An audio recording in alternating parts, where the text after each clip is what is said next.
উফ, একটুর জন্য নাগাল পেলাম না সিংহটার। আর এই সুযোগ হারালে চলবে না, আমাকে ধরতেই হবে। গভীর রাতে ওই টিলার সামনেই যাব আমি। হ্যাঁ, আজকেই যাব।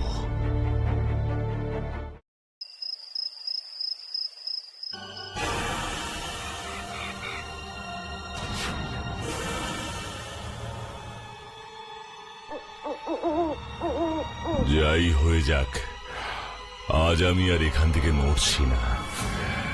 এক দৃষ্টে চেয়ে থাকবো ওই পাহাড়ি টিলার দিকে।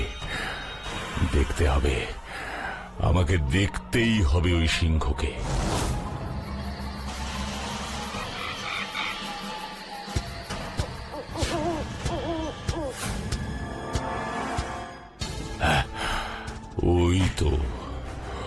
ওই তো সেই সিংহ।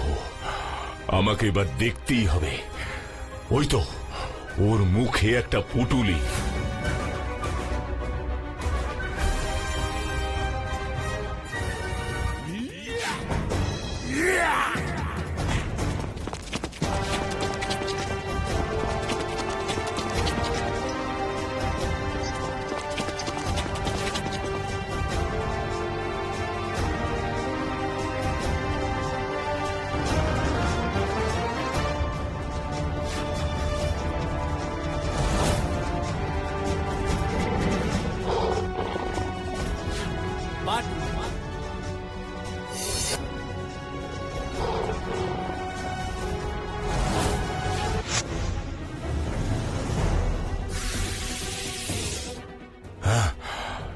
এই গর্তের মধ্যেই তো লাফ দিল ওই সিংহটা।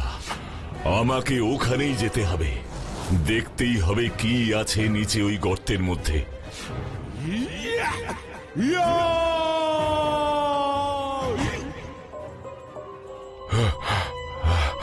এ কি, এ আমি কোথায় এলাম?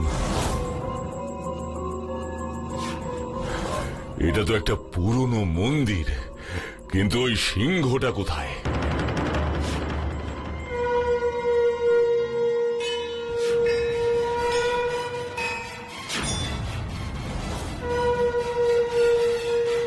হ্যাঁ, এ কি, এ যে একেবারে অলৌকিক ব্যাপার।